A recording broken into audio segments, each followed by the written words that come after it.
OK, how effective was Egypt's defensive shape? What did you think of it? Hector Cooper, the coach, he very much sets up this team with defence in mind primarily.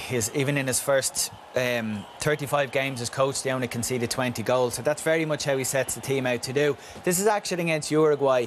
This happened so often to the game. We've only picked out 2 or 3 mentions of it here.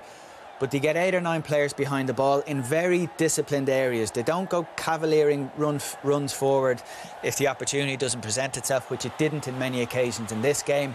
This is what Russia are going to be up against. A constant just 8 or 9 players behind the ball.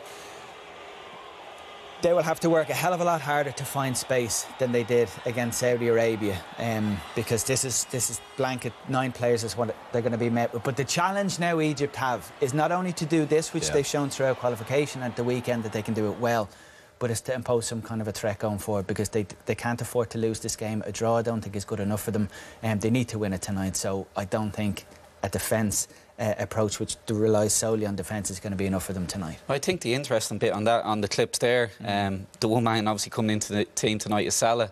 Yeah. And if you think about how his team sets up with Liverpool, they press so high, so aggressive, and I think he scored 44 goals last season.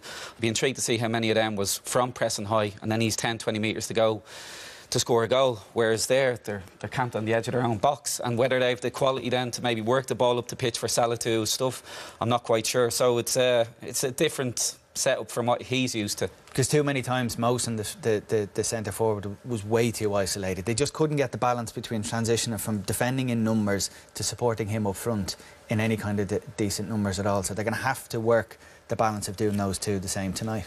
It's extraordinary when we're looking at this game, and I suppose when we looked at the fixtures prior to the World Cup starting, we would have thought that Egypt were going to go in favourites against Russia. But has that tag slightly switched now because of Russia's great start and the confidence that that'll give the team? The key thing is the confidence and the morale and the boost that the squad, Russia's squad, would have received from playing the way they did and winning the way in which they did.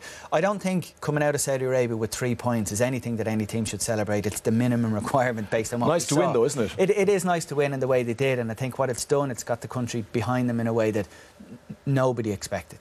That those players were sent into this tournament fully with the expectations of letting everyone down, so they've avoided that on the opening night. It's still no guarantee they'll come out of the group. Beating Saudi Arabia might not be enough. So tonight, before the fixture, before any ball was kicked in this group, I thought tonight would be the fixture that would decide who would finish runners-up, expecting Uruguay to win or Saudi Arabia to be bottom, and that could be how it turns out.